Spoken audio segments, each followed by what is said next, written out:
안녕하십니까. 고전산문 16번째 춘향전입니다. 띠용. 자, 이게 뭔지 모르겠어요. 지붕 같은 경우에 달려있는데 귀엽죠?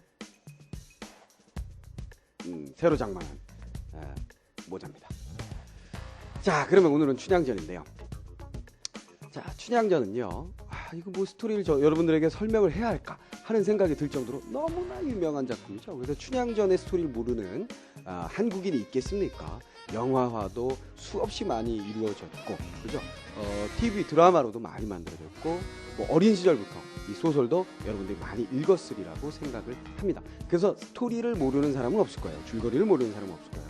그런데 그 줄거리를 조금 의미 부분에서 조금은 분석을 해드리겠습니다. 그 다음에 춘향전, 여기서 공부가 끝나는 것이 아니라 춘향가, 그러니까 요것은 우리가 뭐라고 얘기해야 되냐면 판소리 개 소설이라고 얘기를 해야 되잖아요. 그렇죠? 춘향전 하면 판소리 개통의 소설이다 이렇게 봅니다. 그게 무슨 얘기냐면요, 원래 판소리라는 것은, 춘향전 같은 판소리라는 것은 많은 설화 문학의 바탕을 두고, 설화 문학, 민담이나 이런 전설 이런 것에 바탕을 두고 만들어졌잖아요. 그래서 구전되던 것이 소설로서 정착되었을 때 우리는 판소리 개 소설이라고 얘기를 하게 되거든요.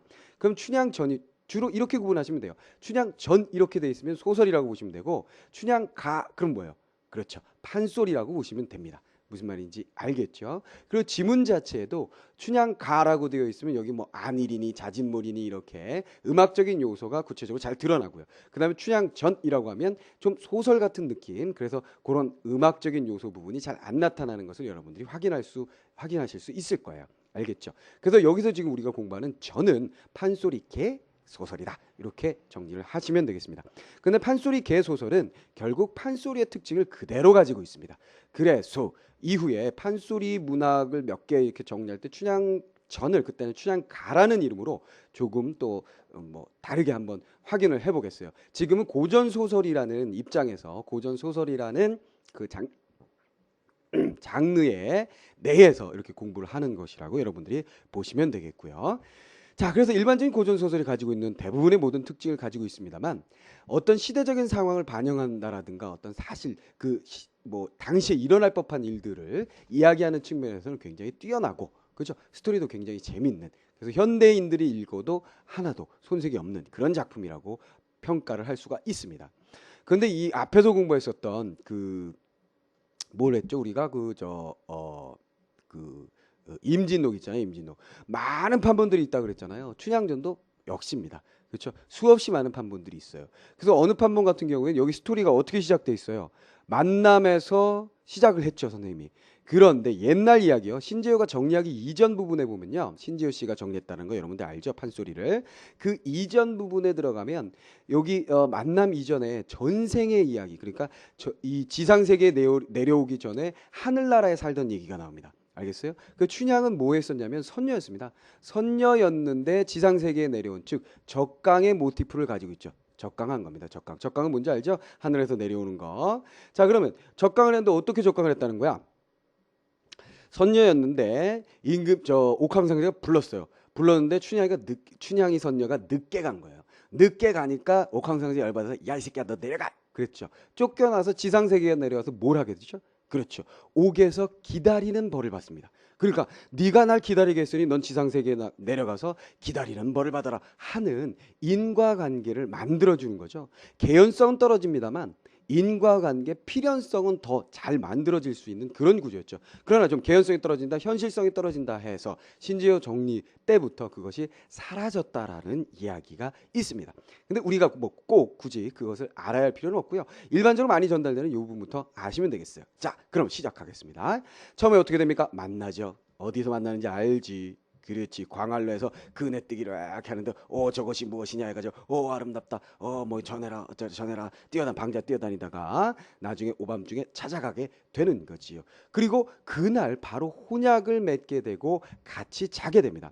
그러면 16세 어린 나이에 결혼을 하기로 하고 그저 월매한테 허락을 받고 같이 동침을 하고 몇 날 며칠을 함께 지내는 이런 것을 우리가 뭐예요? 어린아이들의 경솔함이라고 볼 수가 있다라는 거 먼저 기억을 해두세요. 그게 어떻게 뒤에 연결이 되는지. 그런데 몽룡의 아버지가 이 고을의 남원 고을의 사또였어요. 그런데 전출하게 되죠. 전출이라는 건 뭐 옮겨가게 되는 거. 다른 곳으로 발령을 받게 됐죠. 어디로? 서울로 발령을 받게 되면서 한양이겠죠. 이도령이 상경을 하게 됩니다. 그래서 어쩔 수 없는 이별을 하게 되죠. 이 이별의 구구절절한 장면들이 그려지게 되는데요. 이런 이별 장면들은 역시 비극이라고 볼 수 있죠. 근데 이 비극적인 장면에 해학적인 장면들이 꼭 끼어 들어갑니다. 자, 이것은 우리 고전 문학의 하나의 특징이라고 얘기했어요. 그렇지. 쥐었다가 놓았다가. 그러니까 판소리를 할 때 그 관중들이 앉아 있을 때 슬픈 장면을 통해서 막 관중들이 눈물을 흘리는 거야. 아유, 무슨 판소리를 듣고 울어요. 우리가 지금 영화나 드라마를 보고 우는 것처럼 그들에게는, 과거 우리 선조들에게는요, 이 판소리와 같은 거, 마당놀이 같은 것들이 즐길 수 있는 문화 형태였다는 거예요. 공연 예술이었다는 거예요. 그럼 눈물을 흘리면서 웃으면서 하나가 되어서 볼 수가 있었다는 겁니다. 그래서 그때 당시에 막 눈물을 흘리다가도 이런 웃음의 장면에서는 또 눈물을 훔치면서 막 웃고, 긴장을 시켰다, 이완을 시켰다가 완전히 그 창자가 가지고 노는 거죠. 가지고 논다는 좀 이상한가? 그렇게 즐겁게 해주는 겁니다. 그렇죠. 그래서 이런 비극적인 장면에 해악이 들어가 있음으로써 긴장을 완화시키는, 그렇죠. 긴장을 완화시킨 맺힘과 풀림이 이루어지게 되는 그런 부분이다라고 여러분들이 생각을 하시라 그랬어요. 자, 그래서 상경을 하게 되고요. 그 다음에 변학도에 학정이 있게 됩니다. 자, 이도령이 가고 난 후에 새로운 사또가 들어와야 되잖아. 근데 변사또가 들어왔어. 변학도라는 녀석이 들어왔어요. 근데 이 녀석이 여자를 엄청나게 밝히네요. 정치적인 일은 뒷전으로 미루고 기생 점거부터 시작합니다. 점거 뭔지 알죠? 점거. 점거. 점검이라고 생각하시면 되겠습니다. 그래서 이 고을에 기생 누가 있느냐? 춘향이 예쁘다고 얘기를 하던데, 그런데 실제적으로요, 춘향은 기생은 아닙니다. 기생은 아니에요. 기생은 아니에요.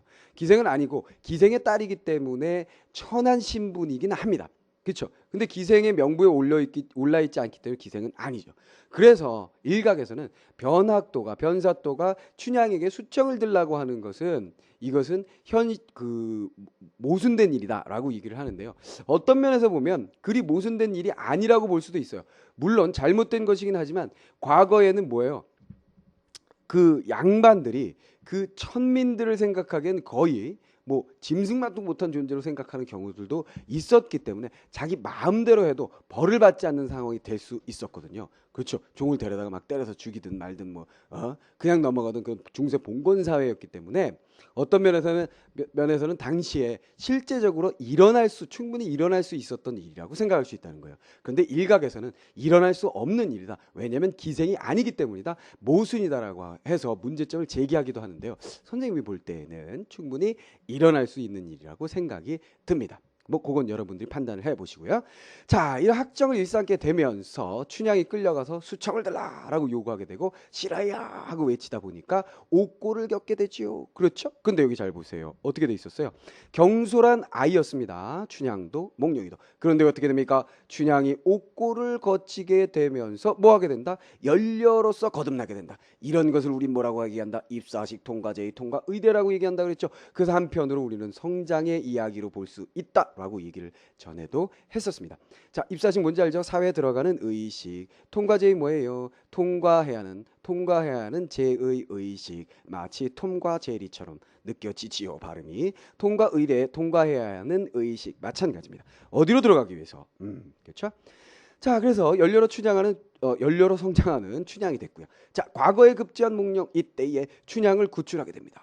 그렇죠. 근데 여기서는 신중한 남자로 거듭나게 돼요. 그렇다면 여기도 마찬가지죠. 경솔한 이도령이 과거라는 제도를 통과함으로써 무엇이 된다? 신중한 남자로 성장하게 된다라는 틀을 역시 볼 수가 있게 됩니다. 그래서 성장소설 입사식 통과제의 통과의례를 보게 되는 부분이라고 여러분들이 생각을 해주시면 되겠어요. 자, 이렇게 해서 전체적인 스토리를 정리할 수 있을 것 같고요. 부수적인 얘기들은요, 교과서에도 얘가 실려 있어요. 국정교과서에도 실려 있기 때문에 그때 또 자세한 내용들은 여러분들이 살펴보실 수가 있을 것 같고요. 자, 주제의식 측면에서 여러 가지 얘기를 합니다. 자유연애, 이건 뭔지 알죠? 이 부분을 얘기하겠죠. 그래서 자유연애라는 건 부모의 허락 없이 먼저 결정한 것. 그리고 아무런 제재 없이 나중에 부인으로 삼는 부분 나타나는 거 있죠. 자, 신분을 초월한 사랑 마찬가지입니다. 천민이면서 대가댁 그 자제하고 결혼한다는 건 신분을 초월한 사랑이고요. 또 한편으로 보면 춘향을 중심으로 놓고 볼 때는 신분 상승의 욕구라고 볼 수 있어요. 특히나 옥에 갇혀 있으면서 죽게 되었을 때 이몽룡이 거짓골을 하고 내려왔을 때 뭐라 그럽니까? 에이, 저 어쩔 수 없는 상황이니까 만약에 제가 내일 뭐 당연히 죽게 되는데 죽게 되면 깨끗한 옷을 입혀서 저를 데려다가 그 당신의 사랑하는 당신의 선산 그 밑에다가 저를 묻어주세요. 이렇게 얘기를 합니다. 그러니까 내가 부인이 되면 그 선산을 묻히는 것이 당연한데 부인이 되지는 못했으니까 그러니까 인정받는 부인이 되진 못한 거죠. 이미 여기서는 뭐 계약이 끝났지만 인정받는 부인이 되지 못했으니까 그곳에 묻어달라 그 밑에다가 묻어달라는 얘기를 하는 거죠. 그러면 신분 상승을 하고자 하는 욕구를 드러냈다라고 그리고 서민의 의식을 서민이 이런 어떤 신분을 타파하고자 하는 욕구를 반영했다라고 볼 수 있다는 거죠. 근데 순수하게 스토리를 본다면 나는 당신의 여자요 당신 집안의 식구입니다. 그래서 그곳에 묻히고 싶습니다라는 의미로 순수하게 받아들이는 것도 또 한편으로 필요한 부분이 아닐까 하는 생각이 듭니다. 이렇게 해석하지 말라는 것은 아니고 이런 해석도 있고 그런 해석도 있다는 걸 여러분들이 생각을 해주시라는 얘기겠고요. 그 다음에 학정 비판. 그렇죠. 변사또에 대해서 비판을 하고 마지막 부분에서 권선징악. 그렇죠. 권선징악. 여긴 선생님이 안 썼는데 응징을 하게 되는 부분 있잖아요. 그렇죠. 자, 그리고 이 비판이면서 여기 웃음이 들어있기 때문에 풍자적인 소설이라고 보는 것도 잊지 마셔야 되겠고요. 그 다음에 유교적인 덕목 여인의 절개를 하나의 주제 의식으로 드러내고 있다라고도 볼 수 있겠습니다. 무슨 말인지 알겠죠? 여기까지 다 이해되리라고 봅니다. 그래서 춘향전은 일반적인 얘기들 많이 들었던 얘기들일 거예요. 근데 선생님이 다시 한번 정리를 해드렸고요. 자, 그럼 이제 본문 몇 개의 부분만 살펴볼게요. 손을 잡고 들어가서 촛불 앞에 앉혀놓고 자세히 살펴보니 거린 중에는 상거린이 되구나. 후반부군요. 그렇죠. 이도령이 과거에 급제하고 나서 돌아왔는데 거린의 모습으로 나타났다. 이 거린의 모습으로 나타난 건 뭐예요? 그렇죠. 신중합니다. 그렇지. 일을 그르치지 않기 위해서 딱 들어오면서 일반 사람 같으면 어때요? 선생님 같아도 내 사랑하는 사람이 그렇게 되어 있고 내가 그를 풀어줄 수 있는 어떤 위치, 과거 급제, 입신양명의 최고봉에 올랐다 그러면 장모한테 뜻가가지고 장모 문 박차고 들어가가지고 나 암행어사 됐어. 그래서 마패 보여주면서 빛나지. 기다려. 내일 나가 다 꺼내줄게. 이런 식으로 당당하게 얘기할 텐데 일을 그르치지 않기 위해서 신중함을 보여주는 것. 이게 바로 성장이라고 여러분들한테 앞에서 얘기했던 부분이고요. 춘향의 모가 기가 막혀서 이게 웬일이요? 양반이 그릇 때문에 형언할 수 없네. 그때 올라가서 벼슬길 끊어지고 가산을 탕진하여 부친께서는 학장질 가시고 모치는 학장질이라는 건 뭔지 알죠? 그렇죠. 훈장질을 가르치는 선생님처럼 가르치는 그죠? 모치는 친가로 가시고 다 각기 갈리어서 나는 춘향에게 내려서 돈천이 나오다 갈까 하였더니 와서 보니 양가가 이령 말이 아닐세. 양가라는 건 여기 어디 얘기하는 거예요. 그렇죠? 춘향이네 집하고 우리 집하고 두 집안이 완전히 작살났구나 이런 얘기죠. 춘향이 이 말 듣고 기가 막혀. 무정한 사람아 1차 이별 후 소식이 없었으니 그런 인사가 있으며 어찌 떠난 후에 소식한 자 전하지 않았느냐. 인사가 사람의 일에 어찌 그럴 수가 있겠느냐.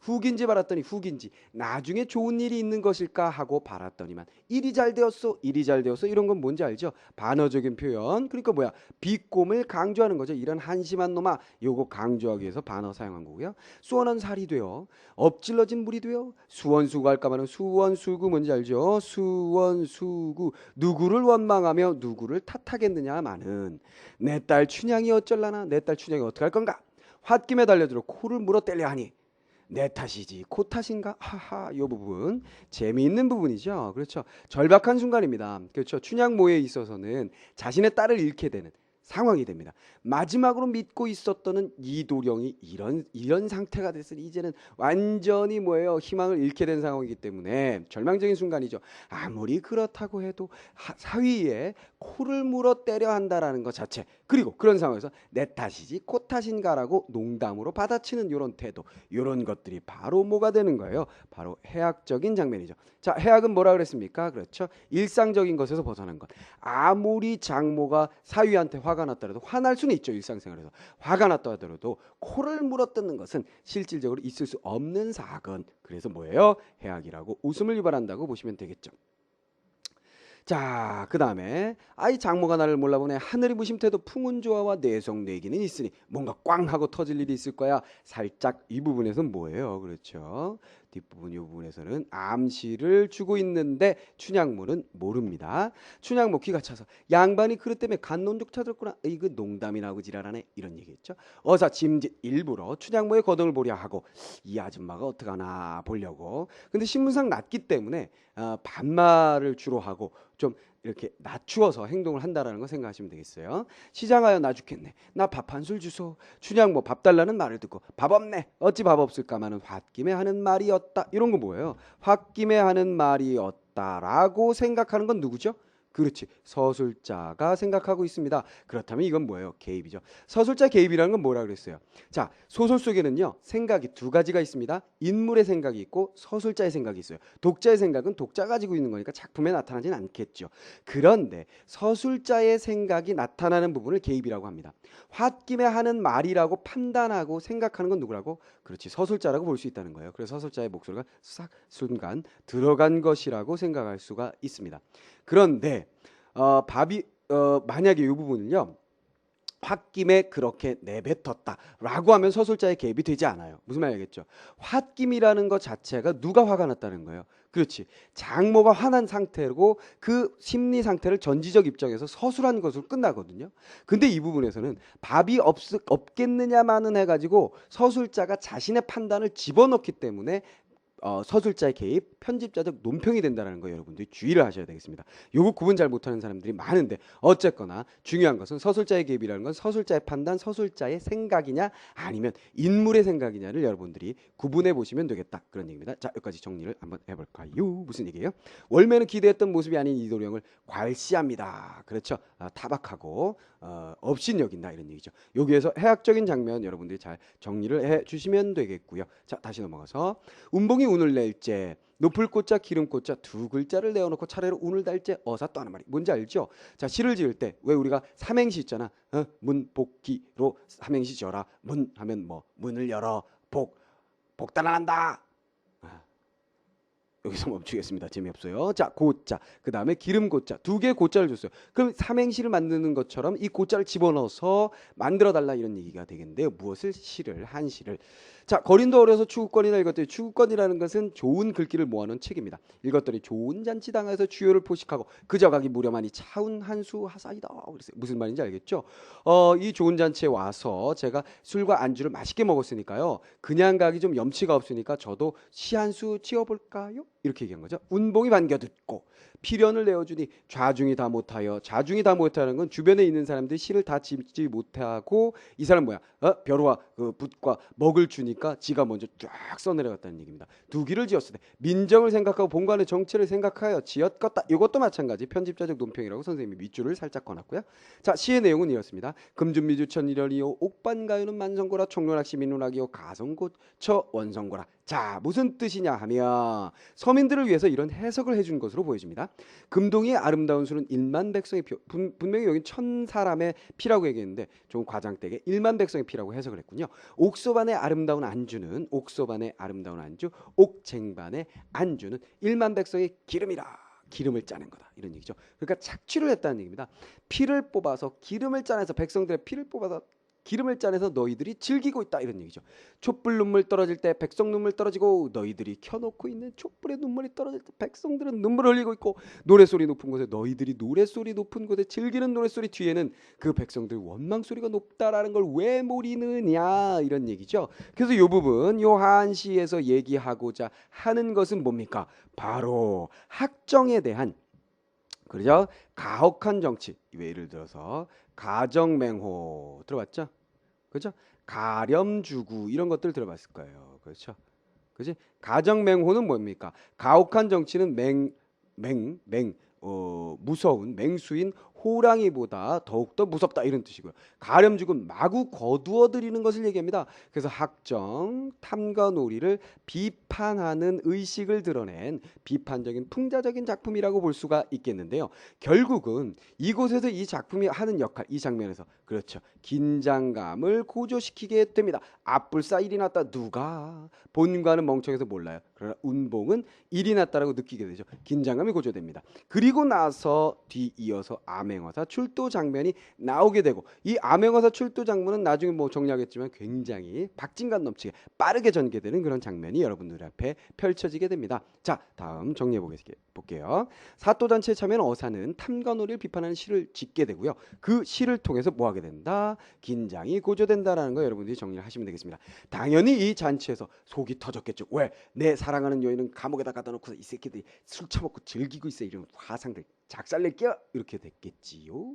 자, 그 다음에 마지막 장면. 너만 년이 수절한다고 관정 포악하였으니 살기를 바랐으냐. 죽어 마땅하되 내 수청도 거역할까. 무슨 장면인지 알겠죠? 마지막 장면입니다. 마지막 장면에서 이제 다 정리를 하고 잡아들일 거 잡아들이고 쫓아낼 거 쫓아내고 정리해 놓고 춘향을 탁 데려다 놓습니다. 춘향이가 기가 막혀. 내려오는 관장마다 개개의 명관이로구나. 이 부분도 마찬가지 반어가 되겠지요. 그렇죠. 너 수청 내 수청도 안 들 거냐 그러니까 예이 이렇게 되는 거죠. 그죠? 근데 여기서 우리가 의도 면에서 보면요. 어사또의 의도는 아마도 마지막 관문을 제시한 것이 아니냐, 마지막 시험을 본 것이 아니냐 하는 생각이 듭니다. 너 절개를 지금까지 잘 지켰어. 그런데 이번에도 네가 절개를 지킬까? 어떻게 보면 사랑하는 여인에게 너무나 가혹한 행위이겠습니다만 그냥 뭐 이렇게 기쁜 순간 더욱더 기쁘게 하기 위한 어떤 장난이다. 너무 심한 장난이긴 하지만 이라고 여러분들이 봐주세요. 애교스럽게 봐주시기 바랍니다. 자, 칭암절벽 높은 바위 바람분들 무너지며 청성녹죽 푸른 남기 눈이 온들어 배어나리까 그랬어요. 자, 여기서 뭐예요? 칭암절벽 높은 바위는 춘향을 얘기하죠. 그렇죠. 그 다음에 청성녹죽 푸른 남기 역시 춘향을 얘기합니다. 바람분들 무너지겠느냐? 이거 시련이죠.